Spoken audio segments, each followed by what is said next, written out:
नमस्कार दोस्तों, स्वागत है आपका डायनेमिक डीके में daily news with Dinesh Kumar के। आज के वीडियो में हम बात करने वाले हैं 2 सितंबर 2020 की इंपॉर्टेंट न्यूज के बारे में। दोस्तों, खबरें और वीडियो के लास्ट में कवर होने वाले मजेदार फैक्ट्स को जानने के लिए इस वीडियो को आखिर तक देखिएगा। पहले बात करते हैं आज के वीडियो की अट्रैक्शंस के बारे में। हमारे आज के वीडियो में प्रधानमंत्री किसान संपदा योजना, IIT बॉम्बे तथा कोल इंडिया लिमिटेड का जिक्र आया है, जिसे मैंने स्लाइड्स में ब्रीफ इंट्रोडक्शन के साथ अलग कलर में हाईलाइट कर दिया है। चलिए वीडियो शुरू करते हैं। देश ने कल पूर्व राष्ट्रपति प्रणब मुखर्जी को अश्रुपूर्ण विदाई दी। कल दोपहर बाद नई दिल्ली के लोधी रोड स्थित सौदागृह में सुरक्षित दूरी के नियमों का पालन करते हुए पूरे सैन्य सम्मान के साथ उनका अंतिम संस्कार कर दिया गया। श्री मुखर्जी का परसों निधन हो गया था और वे पिछले 22 दिन से सेना के अस्पताल में भर्ती थे, जहां उनकी सर्जरी की गई थी।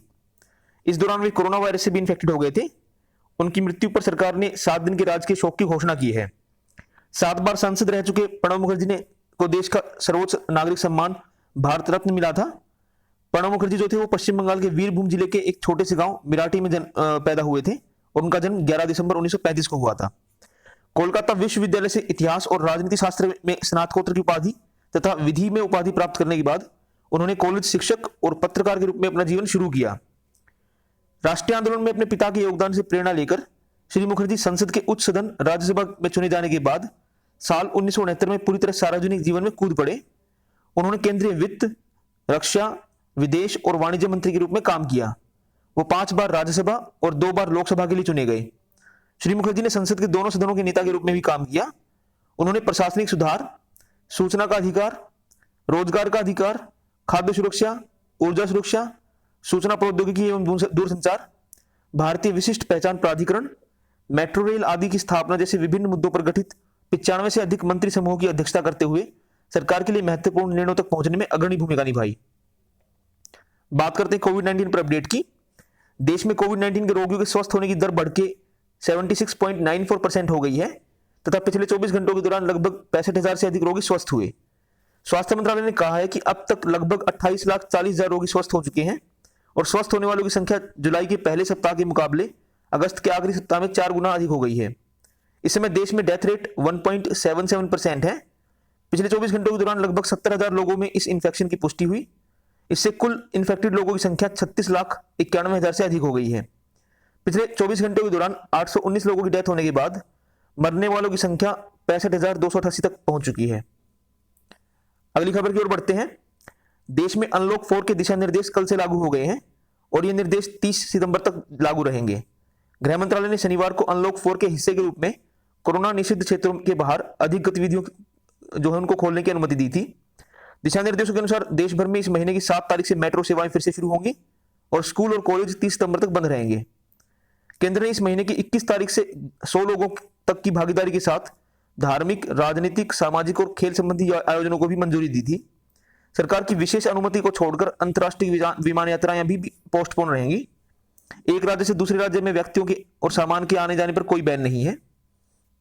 नेक्स्ट खबर है, भारत ने कहा कि चीन की सेना ने 29, 30 और 31 अगस्त को उकसाने वाली कार्रवाई की, जबकि इस दौरान दोनों देशों के बीच तनाव कम करने के लिए बातचीत जारी थी।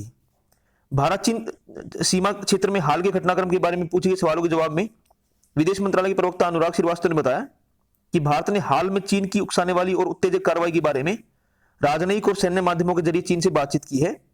दोनों देश सीमा पर स्थिति को सुलझाने के लिए पिछले 3 महीने से सैन्य और राजनयिक माध्यमों से परस्पर बातचीत कर रहे हैं। दोनों देशों के विदेश मंत्री और विशेष प्रतिनिधि इस बात पर सहमत हुए हैं कि स्थिति को जिम्मेदाराना तरीके से सुलझाया जाए और कोई भी पक्ष उकसाने वाली कार्रवाई ना करे और यह सुनिश्चित किया जाए कि सीमा पर शांति बनी रहे। रक्षा मंत्री राजनाथ सिंह ने कल विदेश मंत्री सुब्रमण्यम जयशंकर, राष्ट्रीय सुरक्षा सलाहकार Ajit Doval, chief of defence staff Vipin Rawat, सेना प्रमुख MM नरवणे और मिलिट्री ऑपरेशंस के महानिदेशक के साथ चीन के मुद्दे पर एक महत्वपूर्ण बैठक की। चर्चा का केंद्र बिंदु चीन की पीपुल्स लिबरेशन आर्मी द्वारा दक्षिण पैगोंग इलाके में हाल की उकसावे की कार्रवाई के मद्देनजर भारत की भविष्य में की जाने वाली कार्य रूपरेखा रहा। परसों चुशूल में PLA की उकसावे वाली सैन्य कार्रवाई के बारे में भारतीय सेना और PLA के बीच ब्रिगेड स्तर की फ्लैग बैठक हुई थी। सेना ने बताया कि PLA सैनिकों ने पूर्वी लद्दाख में जारी गतिरोध के दौरान दोनों पक्षों के बीच बनी राजनयिक और सैन्य सहमति का उल्लंघन किया है। PLA ने 29 और 30 अगस्त की रात में यथास्थिति को बदलने की उकसावे वाली सैन्य कार्रवाई की। हालांकि भारतीय सेना ने पहले ही PLA की मंशा भांपते हुए जवाबी कार्रवाई की थी। नेक्स्ट खबर है, संचार और सूचना प्रौद्योगिकी मंत्री रविशंकर प्रसाद ने सोशल मीडिया प्लेटफॉर्म फेसबुक के संस्थापक और प्रमुख से कहा है कि वे विविध विचारों के बेहतर प्रतिनिधित्व के लिए देश विशेष समुदाय दिशा निर्देश बनाएं। फेसबुक ने के मुख्य कार्यकारी अधिकारी मार्क जुकरबर्ग को लिखे पत्र में उन्होंने कहा, उन्होंने 2019 के आम चुनाव में फेसबुक के रवैये पर गंभीर चिंता व्यक्त की है। श्री रविशंकर प्रसाद ने कहा कि इस चुनाव में फेसबुक प्रबंधन ने दक्षिणपंथी विचारधारा का समर्थन करने वाले पोस्ट की पहुंच कम करने और ऐसे पेजेस को हटाने का बेजा प्रयास किया था। श्री रविशंकर ने इस सोशल मीडिया प्लेटफॉर्म के पूर्वाग्रह का जिक्र करते हुए कहा कि फेसबुक प्रबंधन ने इस मुद्दे पर सुधार के उपायों की मांग करने वाले संदेशों का जवाब तक नहीं दिया।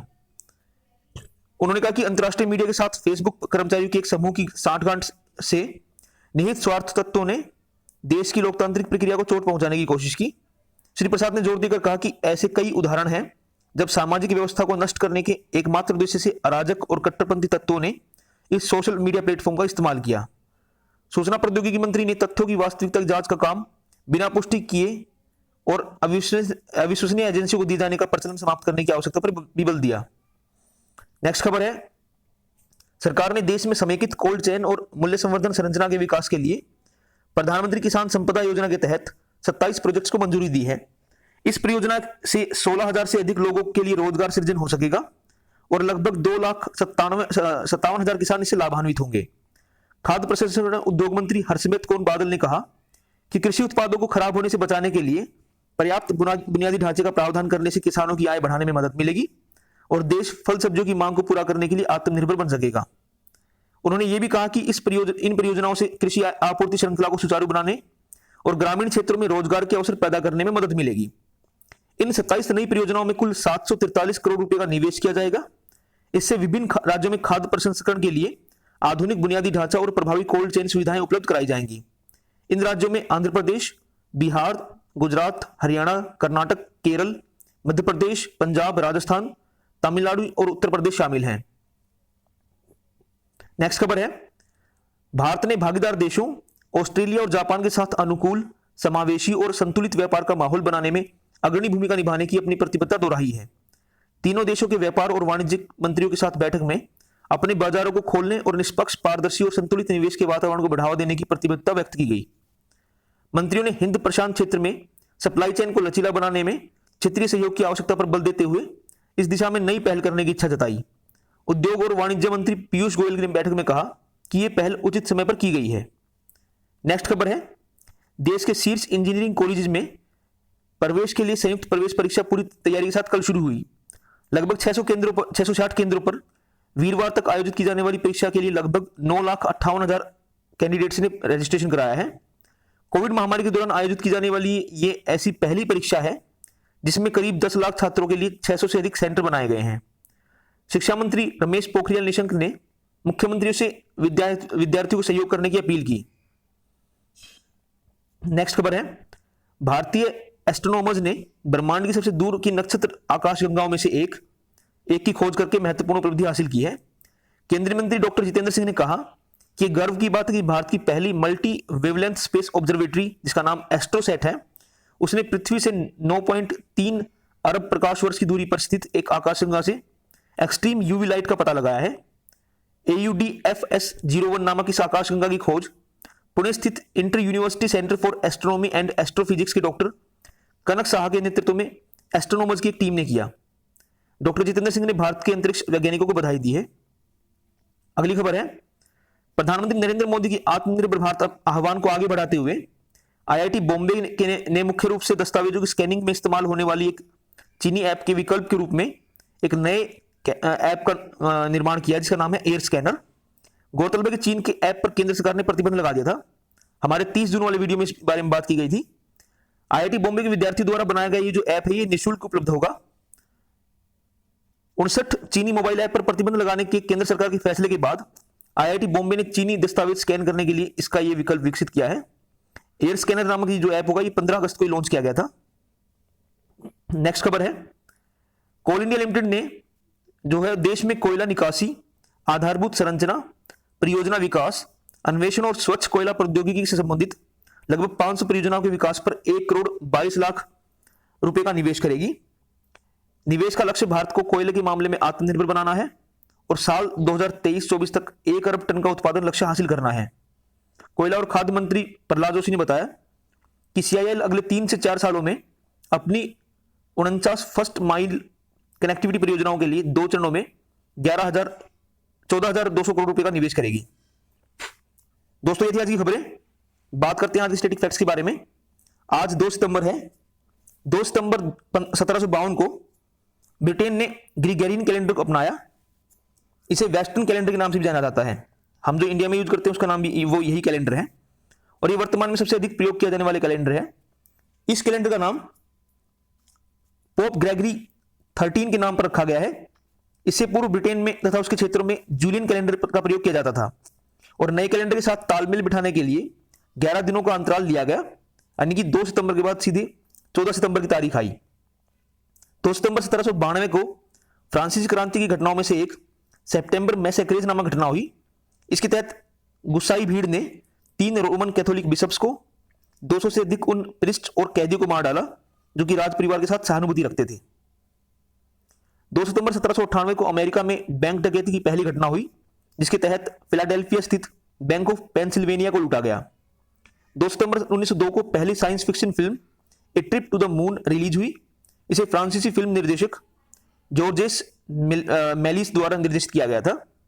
2 सितंबर 1905 को न्यूजीलैंड के शहर ड्यूंडिन में के ताहुना पार्क में खेले गए पहले इंटरनेशनल रग्बी यूनियन मैच में न्यूजीलैंड ने ऑस्ट्रेलिया को हराया।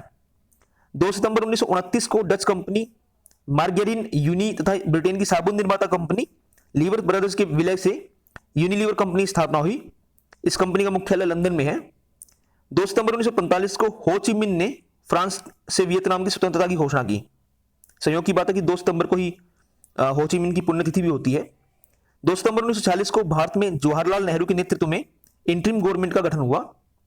2 सितंबर 1960 को तिब्बत की निर्वासित सरकार के लिए पहला पार्लियामेंट्री इलेक्शन हुआ। इस दिन को तिब्बत के जो लोग निर्वासन में रह रहे हैं वे डेमोक्रेसी डे के तौर पे मनाते हैं। 2 सितंबर 1969 को अमेरिका की पहली ऑटोमेटिक टेलर मशीन, जिसको हम ATM बोलते हैं, वो न्यूयॉर्क के रॉकविले सेंटर में लगाई गई। 2 सितंबर 1970 को राष्ट्रपति वीवी गिरी ने कन्याकुमारी में विवेकानंद रॉक मेमोरियल का उद्घाटन किया। ये बड़ा फेमस एक मोन्यूमेंट है वहां पे। 2 सितंबर 1987 को डच कंपनी फिलिप्स ने CD वीडियो बाजार में उतारा। 2 सितंबर 1998 को रक्षा अनुसंधान और विकास संगठन, जिसे हम DRDO बोलते हैं, उस द्वारा बनाया गया पायलट रहित ट्रेनिंग एयरक्राफ्ट निशांत जो था, उसने ओडिशा के चांदीपुर से सफलतापूर्वक उड़ान भरी। 2 सितंबर 2015 को अमेरिकी राष्ट्रपति बराक ओबामा अलास्का के कोट जेबू जाकर आर्कटिक सर्कल की यात्रा करने वाले पहले राष्ट्रपति बने।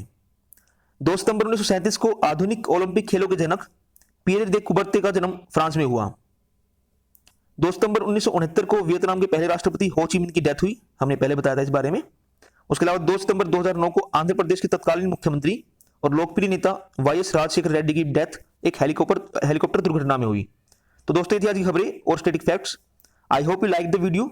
Please hit the like button, subscribe to my channel, ask me any question if you want to, share this video with all your friends and don't forget to press the bell icon. Thank you दोस्तों, bye.